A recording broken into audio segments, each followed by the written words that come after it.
tapi kok tagihan saya bengkak gitu kan. Begitu. Mungkin ini ada kenaikan tarif. Nah, padahal PDM sudah 4 tahun yang lalu udah naik tarif, iya kan?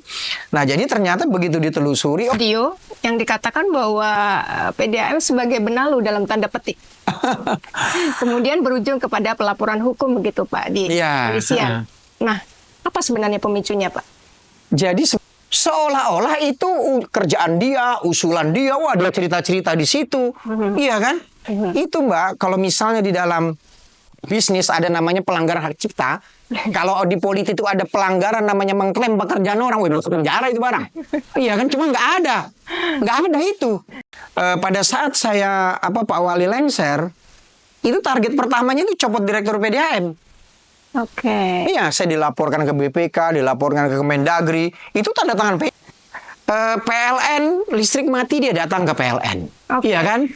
Gas mati, dia datang ke PGN. PDAM mati, dia tidak pernah datang ke PDAM. Padahal listrik sama gas itu urusan pusat. PDAM urusannya dia sebagai KPM. Tapi tidak pernah saya ditelepon, saya tidak pernah di WA, saya tidak pernah. Makanya saya bilang, mau saya bilang pintar tapi ya gimana? Mau saya bilang bodoh tapi sekolah, birokrat gitu kan? Ini kan tidak memberikan contoh yang baik begitu kan?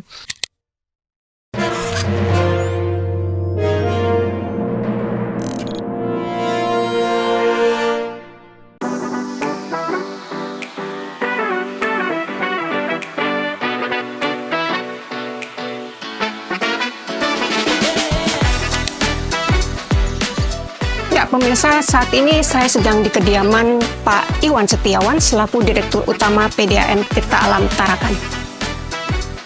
Assalamualaikum. Waalaikumsalam. Apa kabar Pak Iwan? Lama tidak jumpa. Terima kasih sudah diundang nih.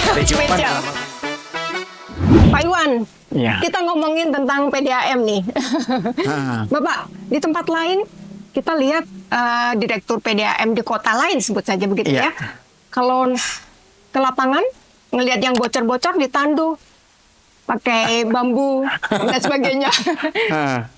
Yang Pak Iwan sendiri pegang eskavator sendiri, mencangkul sendiri, kemudian ke lapangan tengah malam jam 1. Sebenarnya apa yang sedang Bapak lakukan? Pencitraan kah Pak? Oh enggak. Jadi begini Mbak Rina, saya ini kan orang yang punya usaha. Nah, PDAM ini kan sebenarnya perusahaan, cuma dianya di bawah daerah. Nah, saya ini kan orang lapangan. Orang lapangan, jadi sebenarnya di PDAM itu masalah itu ada di lapangan. Kita tahu PDAM sebelum saya memimpin seperti apa, ya kan? Kalau kebocoran dibiarin, terus apa-apa itu terjadi pembiaran. Nah, ini sekarang kita merubah polanya. Saya merasa bahwa saya ini pemimpinnya mereka, bukan direktur. Saya bukan bos, tapi kita sama-sama memperbaiki PDAM. Jadi saya biasa di lapangan. Karena apa? Masalah itu ada di lapangan. Iya kan? Masalah itu ada di lapangan. Maka kalau kita tidak lihat sendiri ke lapangan, kita nggak tahu bagaimana cara menyelesaikan masalah itu. Kalau misalnya minta dilayani, wah enggak. Saya jadi direktur PDAM sampai sekarang tidak punya supir, tidak punya sekretaris, tidak punya ajudan. Saya supir-supir sendiri, mencatat sendiri. Jadi memang ya PDAM-nya bersyukur juga karena enggak ada biaya itu. Lebih hemat begitu. Lebih hemat gitu kan. Sampai eskavator juga Bapak pegang sendiri begitu. Iya, karena saya punya prinsip dulu waktu di PDAM. Kalau kalian tidak tangani itu, misalnya kebocoran kan, saya ngelas sendiri. Saya yang jalan sendiri. Nah begitu, jadi kita mimpin itu, kita harus memberikan contoh. Karena kondisi PDAM ini berbeda dengan perusahaan-perusahaan yang sudah profesional. Ya kan, sudah baik, sudah bagus sistemnya. PDAM ini saya betul-betul membenahinya itu dari nol. Dari bawah, dari tingkat bawah sampai atas begitu. Jadi saya juga menyampaikan kepada karyawan bahwa sebenarnya tidak ada perbedaan antara direktur, manajer, asisten manajer, pelaksana, nggak ada perbedaan. Yang membedakan itu hanya tugas dan tanggung jawab kita. Kita ini sama gitu. Jadi enak, mereka juga menyampaikan keluhannya enak, dan kita juga untuk menyelesaikan masalah itu juga memang terbuka gitu. Begitu. Ngomong soal dari nol, dari 2019 hingga saat ini, Bapak sudah mendapatkan predikat bintang 5. Kemudian yang amazing sekali, sudah berhasil memasang sambungan air lebih dari 20.000. 23.000 sekarang. 23.000 gitu Pak ya. Dan juga kemarin menyetor PAD terbesar sebesar hampir 31 miliar. Miliar, ya. Sebenarnya apa yang sedang Pak Iwan lakukan sampai dengan mendapatkan capaian yang demikian luar biasa, Pak Iwan? Iya, saya sebenarnya bekerja biasa aja sih, nggak bekerja yang bekerja yang kayak orang harus mengejar sesuatu, itu enggak. Bekerja karena saya biasa bekerja di perusahaan, bekerja membangun perusahaan itu biasa. Nah, PDM ini saya anggap seperti perusahaan saya sendiri yang harus saya bangun dengan baik. Karena gini, PDM itu kan sebenarnya yang paling penting itu pelayanan, karyawan sejahtera, pemerintahnya juga mendapatkan sesuatu gitu, mendapatkan dividen gitu kan. Jadi pelayanannya adil, karyawannya adil, dan pemerintah juga mendapat keadilan kan begitu. Pemerintah sebagai pemegang saham ini kan, sebagai pemegang perusahaan. Nah, selama ini kan kita bisa lihat Mbak Rina kan, PDM itu selalu bilang begitu kan, selalu bilang rugi-rugi terus gitu kan, minta-minta terus sama pemerintah. Nah, kita berusaha keluar dari situ gitu. Kita harus mewujudkan PDM ini menjadi perusahaan yang bisa diandalkan tanpa melakukan pelayanan kepada masyarakat gitu kan. Faktanya 31M berhasil disetor begitu. Berhasil. Bapak, dari semua capaian yang kita dengar begitu ya, yang PDAM raih, tapi kenapa sih Pak, kok di luaran santer sekali laporan-laporan yang masuk, keluhan, kemudian anggap saja seperti air bocor dan sebagainya, itu terus mengalir ke PDAM? Iya, memang betul. Pipa bocor itu tidak bisa dipungkiri. Pasti setiap hari pasti ada pipa bocor. Karena apa? Jaringan-jaringan kita ini jaringan sudah tua, jaringan dari tahun 80, 90, tahun 2000. Nah, ini menjadi satu tantangan buat kita. Jadi tidak, ya namanya air kan pasti ada yang bocor kan, listrik pasti ada yang putus. Nah, itu ya memang harus kita tangani dengan cepat gitu kan. Karena kalau semakin lama dibiarkan tuh menjadi kerugian buat PDAM dan kerugian juga buat pelanggan begitu. Makanya harus kita cepat tangani itu.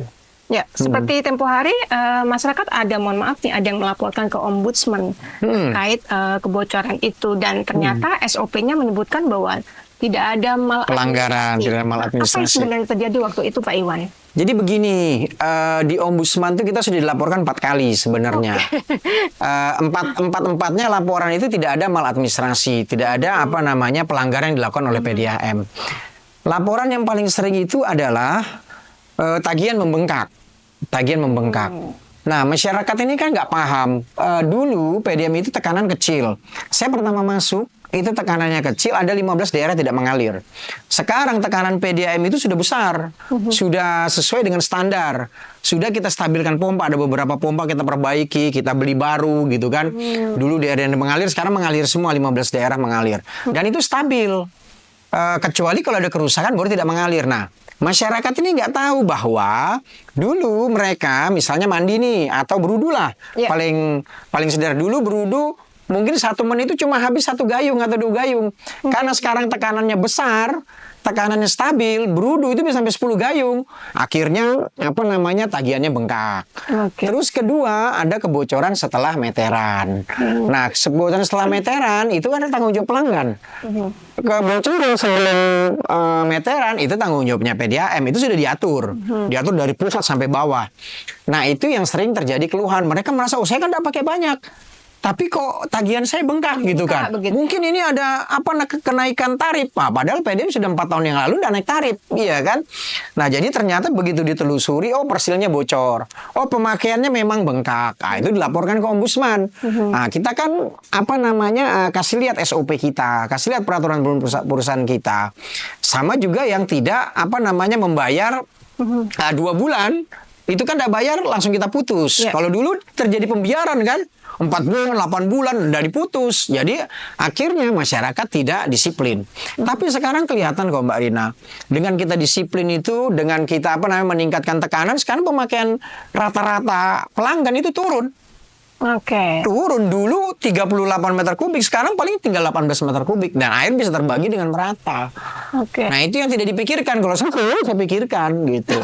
Nah, semua saya pikirkan, dan aturan itu sudah kita atur, gitu kan. Jadi tidak ada pelanggaran. Misalnya pelanggaran, silakan, itu haknya. Siapapun bisa melapor kalau mereka merasa diperlakukan tidak adil. Silakan, gak ada masalah. Ya kita jelaskan kepada Pak Ombudsman, ini loh ininya. Ternyata memang tidak ada temuan gitu kan. kan tidak ada pelanggaran maladministrasi dan sebagainya yang dituduhkan kepada PDAM gitu kan. Begitu Marina. Oke. Tapi apapun itu pelaporan selalu mengalir. Iya, pasti. Namanya pelayanan publik kan pasti. Karena kita ini kan bukan alat pemuas, pasti ada yang tidak puas gitu betul kan. Sekali, Pak Iwan. Satu lagi. Tempo hari sempat viral video yang dikatakan bahwa PDAM sebagai benalu dalam tanda petik.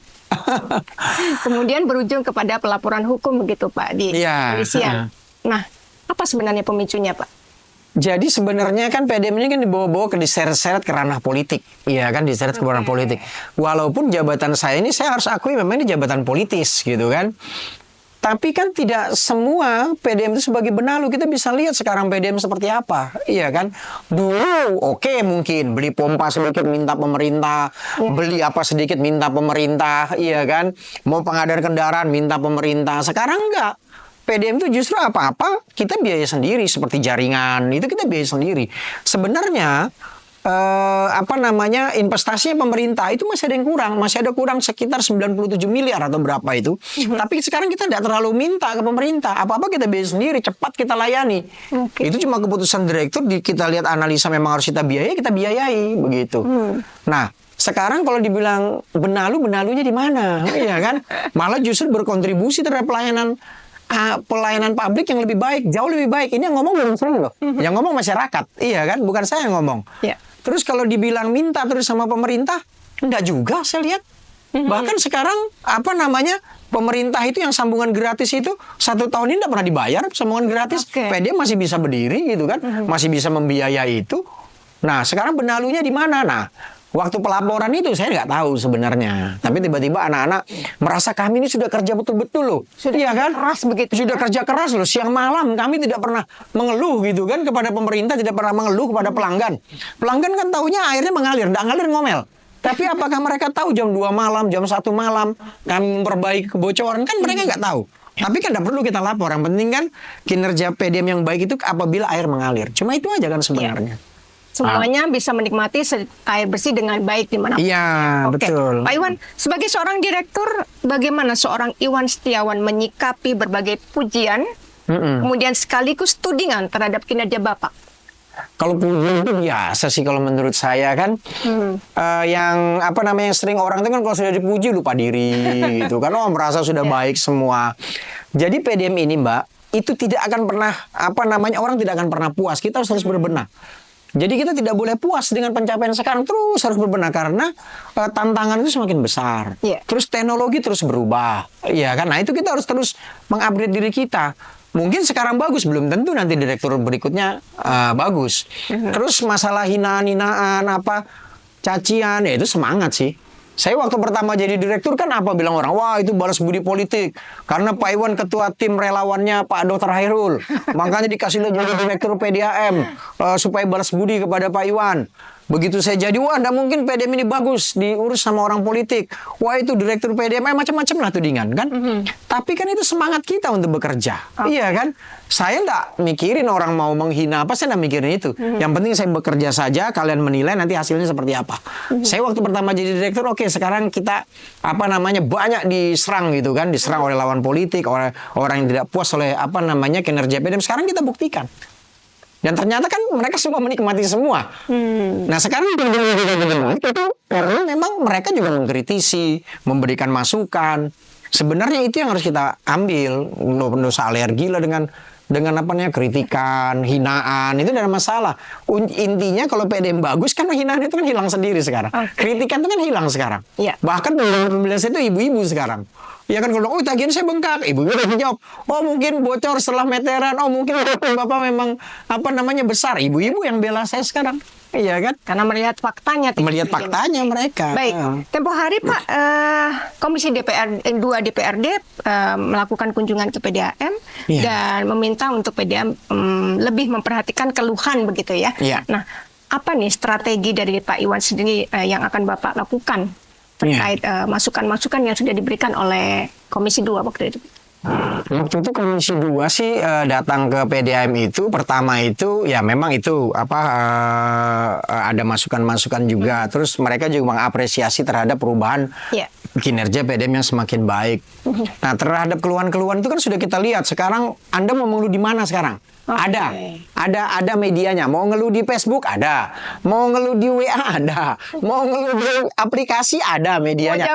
Mau bisa gitu kan? Saya bisa jawab, nah mungkin saya nggak jawab karena itu adalah bagian dari gaji saya. Sekarang mau mengeluh di mana? Keluhan apapun pasti kita tanggapi. Mungkin ada yang kelewatan, itu kita nggak bisa pungkiri. Tapi kalau misalnya Pak ini saya sudah lapor dan pas ternyata saya lihat mungkin jam 12 malam, mungkin nggak sempat melihat, itu cepat langsung kita tangani. Kita juga terima kasih dengan yang mengeluh-mengeluh itu, karena nggak mungkin karyawan PDAM ini kan cuma 182, pelanggannya 53.000, iya kan? Nggak mungkin mereka mengawasi 53.000. Nah, masyarakat yang mengeluh itu kita terima kasih sebenarnya. Gitu. Justru keluhan itu malah ibaratnya ayo mengeluhlah supaya kalau ada pipa bocor mengeluh aja ke kita. Jangan dibiarin. Kalau dibiarin kan kasihan yang tidak mengalir. Pipa bocor dibiarin aja. Nanti yang di jalurnya itu tidak mengalir. Tapi kalau dia mengeluh ini pipa bocor, cepat kita tangani. Begitu, malah itu membantu kinerja PDAM kalau menurut saya. Baik, Pak Iwan, ngomongin tentang pipa. Saya jadi teringat usia pipa kita kalau nggak salah sekitar hampir 40 tahun, Pak ya. 40 tahun, ada yang dari tahun 80, 90, zamannya Pak Yusuf SK itu masih ada. Betul. Kemudian seberapa pengaruh usia itu? Satu, yang kedua, apa nih rencana Pak Iwan terhadap peremajaan dari pipa-pipa itu? Jadi kita gini, Mbak. Kita sudah lihat kan pipa-pipa kita yang tua itu terutama di jalan-jalan utama lah. Misalnya Jalan Jenderal Sudirman, di Jalan Mula Warman, di Jalan Kusuma Bangsa, itu kan kita lihat di tengah jalan itu pipa bocor Nah, itu rencana kita akan remajakan. Cuma prioritas kita di tahun ini adalah membuka 2 jalur di jalur Beringin. Beringin itu kan kalau dia mati lampu, ada perbaikan itu 7 hari baru bisa sampai ke Beringin. Nah, itu kan kasihan masyarakat. Makanya tahun ini kita akan dari Keramat sampai ke Gunung Lingkas, itu nanti sistemnya dibor, jadi tidak merusak jalan. Nah, nanti tahun 2026 kita akan remajakan di Jalan Jenderal Sudirman. 2027 kita remajakan Jalan Mula Warman. Itu terus dengan biaya PDAM sendiri loh. Mandiri begitu? Mandiri, biaya PDAM sendiri mandiri. Dan itu nanti untuk pelayanan semua ke masyarakat. Itu. Baik, Bapak kalau diberikan 2 pilihan untuk Bapak memilih salah satu mana yang Bapak pilih? Apakah PDAM Tarakan lebih fokus mengejar prestasi atau memperbaiki keluhan pelanggan? Ya memperbaiki keluhan pelanggan. Pasti memperbaiki keluhan pelanggan. Karena kalau keluhan itu teratasi, pasti dapat prestasi kan begitu. Iya kan? Ya pasti kalau keluhan itu kita sudah tangani semua, pasti kan orang nilai itulah prestasinya PDAM kan begitu. Cuman Pak, keluhan-keluhan itu kadang-kadang seperti Bapak bilang tadi ditarik-tarik ke unsur politik begitu ya. Nah, bagaimana Bapak menyikapin selama ini? Saya dengar kabarnya nih ya, Bapak dilaporkan ke sana kemari begitu. Oh iya. Apa yang Bapak lakukan? Politik. Iya kan? Saya berapa kali dilaporkan ke sana kemari waktu dari ya saya sebut aja lah PJ lah misalnya gitu kan. Pada saat saya Pak Wali lengser, itu target pertamanya itu copot direktur PDAM. Iya, saya dilaporkan ke BPK, dilaporkan ke Kemendagri, itu tanda tangan PJ. Iya. Nah, ini kan saya bilang ini orang mau memperbaiki PDAM atau mau merusak PDAM. Iya kan? Nah, kalau dia mau memperbaiki PDAM, seharusnya dia datang dong. Pak Iwan, ini begini. Ini tiba-tiba surat itu ada di Kemendagri sana. Iya kan? Nah, ini kan bukan niat untuk memperbaiki sebenarnya. Niat untuk balas dendam politik. Saya nggak tahu balas dendam politiknya di mana. Nah, itu sebenarnya, Mbak. Terus kedua, yang aneh juga, saya bilang begitu kan. PLN, listrik mati, dia datang ke PLN. Iya kan? Gas mati, dia datang ke PGN. PDAM mati, dia tidak pernah datang ke PDAM. Padahal listrik sama gas itu urusan pusat. PDAM urusannya dia sebagai KPM. Tapi tidak pernah saya ditelepon, saya tidak pernah di WA, saya tidak pernah. Nah, ini kan aneh. Artinya memang ini ada tujuan tertentu yang saya rasa tidak baik lah. Tidak baik lah untuk kemajuan kita, kemajuan pelayanan PDAM. ada niat-niat, saya tidak tahu apa niatnya begitu kan. Oke, jadi Bapak mau klarifikasi bahwa sebenarnya ya Bapak bekerja aja begitu. Bekerja aja saya, bahkan saya begini. Waktu beliau dilantik, itu masih ada WA-nya ini. Saya ucapkan selamat. Tanggal 5 Maret, saya berangkat ke Jakarta untuk melihat water meter. Saya izin ke dia. Izin ke beliau. Masih ada WA-nya. Bisa tanyalah beliau, ada enggak WA saya? Gitu kan. Tapi alhamdulillah, sampai sekarang enggak pernah dibalas tuh WA. Iya kan. Alhamdulillah. Jadi saya pikir, buat apa saya mikirin dia gitu kan. Saya mikirin masyarakat. Mikirin ada yang lebih besar saya pikirin daripada mikirin dia. Iya kan? Nah yang aneh juga, ini aneh lagi nih. Saya lihat, beliau itu kan PJ ya. Cuma kalau saya bilang wali kota pura-pura, bukan wali kota yang sebenarnya gitu kan. Nah, anggaran 2024 itu kan sudah dianggarkan di 2023. Direncanakan oleh Pak Dr. Hairul. Yang aneh, ada jalan mau diaspal yang sudah dianggarkan sama Pak Wali, direncanakan Pak Wali, iya kan? 2 hari sebelum diaspal dia datang ke situ. Seolah-olah itu kerjaan dia, usulan dia, wah dia cerita-cerita di situ. Iya kan? Padahal itu yang sudah dianggarkan Pak Wali. Seharusnya dia ngomong, saya datang ke sini sebagai PJ Wali Kota untuk mengawal, iya kan? Yang sudah direncanakan, yang sudah disusun, dianggarkan oleh wali kota sebelumnya. Dan saya hanya menjaga ini sampai wali kota definitif dipilih. Namanya PJ kan, penjabat. Hanya wali kota pura-pura, hanya pengganti, suruh jaga rumah. Sampai yang punya rumah datang, begitu kan. Nah itu. Ini kadang masyarakat yang nggak tahu kan terpengaruh. Oh, hebat PJ kerjanya. Jalanan langsung diaspal. Padahal itu pekerjaannya Hairul. Gitu loh. Ya kan? Nah masyarakat nggak tahu. Masyarakat yang nggak paham nggak tahu. Wah kalau sulit hebat PJ. Saya dalam hati saya ini hebat orang ini mempengaruhi yang tidak betul. Seharusnya dia menyampaikan. Kalau pemimpin yang baik itu kan dia secara politis. Dia itu harus menyampaikan apa adanya. Itu Mbak, kalau misalnya di dalam bisnis ada namanya pelanggaran hak cipta. Kalau di politik itu ada pelanggaran namanya mengklaim pekerjaan orang. Wih, masuk penjara itu barang. Iya kan, cuma nggak ada. Nggak ada itu. Iya kan, kalau ada itu pelanggaran hak cipta karena mengklaim pekerjaan orang, yang pertama di penjara orang. Iya. Betul. Baik. Ya, baik. Kalau kita ya. Oke, menarik. Iya. Bapak penggemar media sosial, saya lihat aktif banget gitu ya. Dan pernah satu statement Bapak di media sosial mengkritisi tentang salah satu postingan. Apa maksud statement Bapak di situ? Yang masalah apa itu ya Mbak ya? Jadi begini Mbak, saya waktu itu kan di Jakarta. Iya kan? Nah, saya ini kan teman-teman itu kan Pak Wali minta tolong ini, Mas Iwan tolong itu barang-barang saya yang di Pasir Putih, tolong diantar ke rumah dinas, begitu kan. Dan ternyata begitu teman-teman ke rumah dinas, ternyata masih ada pejabat yang lama di situ, begitu kan. Saya ini kan bergaul dengan pejabat. Zamannya Irianto saya bergaul. Zamannya Pak Dokter juga saya bergaul. Pak Sopian Raga saya lihat. Semua itu mereka begitu diumumkan penetapan oleh KPU bahwa itu adalah misalnya saya tahu Pak Hairul tanggal kalau tidak salah tanggal 5 Februari tanggal 4 Februari. Nah seharusnya itu kan rumah dinas sudah dikosongkan. Iya kan sudah dikosongkan untuk pejabat yang baru. Tapi aneh ini belum dikosongkan. Tiba-tiba saya di Jakarta lihat sudah viral ribut begitu kan. Nah maksud saya begini loh, kita ini kalau sebagai pejabat tahu dirilah, sadar dirilah bahwa masa kita ini sudah habis, iya kan?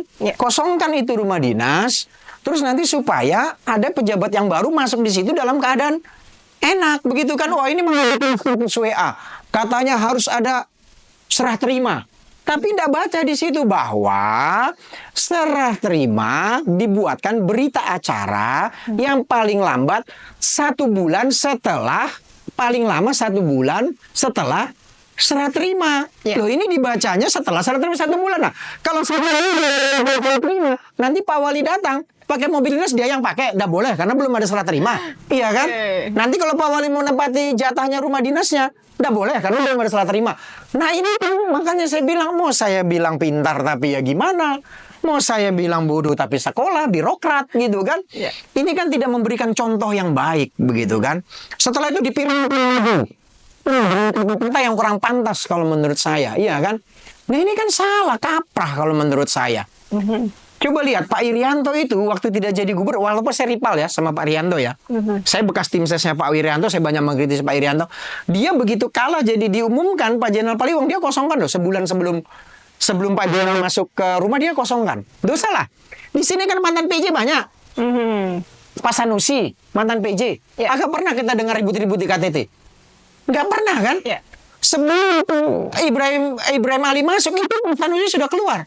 Terus ada tuh Ikro sudah 2 kali jadi PJ. Ya. Nunukan sama kalau tidak salah KTT. Apa pernah ribut-ribut masalah dinas? Nggak ada. Kan baru ini satu ini barang aneh ini. Iya kan? Baru satu barang aneh ini yang ribut-ribut masalah rumah dinas. Okay. Seharusnya kalau dia sadar diri, tahu diri, paham aturan, paham prosedur, itu tidak mungkin terjadi hal seperti itu, iya kan? Oke, baiklah Nah, Pak itu. Iwan. Ya, baik, kita coba beralih ke masalah PDAM kembali. Iya. Apapun itu, Bapak sudah sukses memasang 23.000 lebih Iya. untuk sambungan air gratis bagi masyarakat yang berpendapatan Iya. rendah begitu Pak ya, Iya. MBR gitu ya. Oke, adakah skema baru setelah Bapak sekarang menjabat kembali untuk membantu masyarakat yang merasa terbebani lonjakan PDAM? Jadi begini. Ada beberapa kasus, misalnya orang tuh tidak mampu. Iya. Memang ada beberapa kasus yang kita kita berikan keringanan. Tapi itu kasuistis, tidak semua Ya, gitu kan. oke. Tapi kita juga tekankan kalau ini terjadi lagi ya kami tidak bisa membantu. Banyak aja yang begitu Mbak. Pasti ada aja. Tapi tetap kita membantu. Kita lihat kayak kemarin kasus di Karanganyar itu tagihannya membengkak. Ternyata memang dari kelurahan memberikan surat keterangan miskin. Ya. Kebetulan dia juga janda, beliau juga janda. Terus cuci darah sudah 4 tahun. Ya udah kita bantu Mbak. Berarti ada itu sebenarnya gitu. Ada. Terutama untuk kasus-kasus kebocoran yang mereka sendiri nggak paham Pak. Biasanya kadang-kadang pipa suka ditanam tuh di dalam tembok. Iya. Kemudian di area yang seperti Bapak bilang tadi di dalam persir rumah dan sebagainya sampai tunggakan sampai 9 juta, 10 juta. Iya. Nah, apa yang bisa diberikan oleh PDAM untuk terkait edukasi dan ya mungkin Iya. keringanan begitu Pak? Kalau kita sih edukasinya kita selalu memberitahu gitu kan, memberikan player, memberikan WA blaster kepada mereka. Cuma kadang kasusnya ini begini, yang paling banyak ini rumah itu kosong ditinggal. Oke. Ditinggal rumahnya, terus anak-anak ini kan suka mainin kan, Ya, ya. dibuka kerannya, tagihannya bengkak. Nah, kalau itu kita biasanya menganjurkan mereka lakukan dop administrasi atau ditutup kerannya, dikunci, misalnya begitu kan. Nah, yang paling sering juga misalnya terjadi kebocoran di bawah rumah yang mereka nggak tahu. Ya. Kalau kita lakukan edukasi, Bu, ini oke kita bantu. Tapi nanti setelah ini ibu harus cek itu persil ibu, dilihat kalau keran sudah ditutup ternyata meternya masih jalan, berarti ada yang bocor setelah meteran. Dan itu juga bahaya. Kalau dianya di bawah rumah dibiarkan itu bocor, itu rumahnya bisa roboh. Teholnya itu bisa bergerak. Itu juga bahaya, makanya harus cepat diselesaikan begitu. Oke. Terlebih lagi sebentar lagi masuk bulan Ramadan nih Pak. Ya. Jadi tentunya PDAM sudah punya strategi khusus untuk supaya membuat air tidak mampet sama sekali. Iya. Apa yang dilakukan Pak? Sebenarnya pekerja biasa aja sih. Lebaran, Ramadan terutama itu kan paling banyak pemakaiannya setelah jam 3 subuh sampai jam 7 Betul. pagi. Itu banyak. Dan jam 5 sore sampai biasanya jam 9 malam. Itu pasti pemakaian banyak. Nah, kita sih kalau saya lihat sekarang kan musim hujan. Musim hujan, kalau ketahanan air baku insya Allah aman. Cuma yang saya khawatirkan itu ya pipa bocor tadi yang tua-tua. Tapi kita biasanya bentuk tim. Bentuk tim kalau ada pipa bocor cepat kita selesaikan. Kalau ada misalnya keluhan pelanggan cepat kita selesaikan. Kita kerja, ya sudah kerja 24 jam lah. Yeah. Itu kita tangani semua keluhan kita tangani. Tinggal masyarakat aja cepat mengadu, pasti kita cepat tangani itu. Oke. Iya. Oke, Pak Iwan, terakhir, jika ada satu hal yang bisa Anda lakukan untuk menjadikan PDAM Tirta Alam menjadi lebih baik, apa yang akan Bapak lakukan? Saya bekerja semaksimal mungkin untuk PDAM ini. Saya sudah banyak mengorbankan sebenarnya Mbak, mengorbankan saya punya usaha tidak terurus gitu kan. Tapi saya punya cita-cita, saya meninggalkan PDAM ini dalam keadaan baik. dalam keadaan saya meninggalkan untuk pewaris saya itu yang suksesor saya nanti, dia lebih gampang gitu untuk melanjutkan. Yang saya baikin ini kan sekarang pelayanannya, aturan-aturan perusahaannya, sistemnya, manajemennya, keuangannya saya perbaiki. Dan insya Allah nanti pada saat mereka masuk itu semua sudah settle. Dan itu akan berimbas juga ke pelayanan masyarakat, termasuk ke saya juga. Kan begitu, menikmati air dengan baik, begitu. Ya itu, Mbak. Oke, terakhir Pak Iwan, ada yang mau disampaikan kepada masyarakat Tarakan terkait layanan PDAM? Ya, kalau saya sih kepada pelanggan, ya bayarlah air pada tepat waktunya, tagihan PDAM tepat waktunya. Itu penting sekali karena apa? PDAM ini bisa bisa melayani dengan baik itu dari tagihan pelanggan. Nah, nanti kembalinya kita melayani dengan baik. Terus kalau ada keluhan silahkan sampaikan. Mau ke WA saya silahkan. Mau ke Messenger saya silahkan. Atau ketemu langsung di kantor silahkan. Datang ke rumah juga silahkan. Tapi di rumah ini kadang sering saya tidak ada di rumah gitu kan. Baik ke kantor. Lebih cepat tuh via WA. Karena juga keluhan-keluhan itu juga sangat membantu PDAM. Saya tidak alergi dengan kritikan.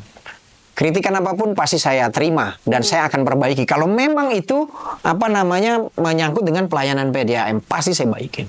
Mungkin itu, Mbak Rina. Ya, Pak Iwan, thank you ngobrolnya hari ini. Terima kasih. Kerja-kerja mengalir. Kerja-kerja ngalir. Intinya kan PDAM itu ngalir. Iya, oke. Terima kasih Pak Iwan. Makasih. Kita bisa bicara lebih dekat lagi di lain kesempatan. Iya, makasih Mbak Rina. Makasih. Ya, demikian tadi perbincangan saya dengan Bapak Iwan Setiawan selaku Direktur dari PDAM Tirta Alam Kota Tarakan.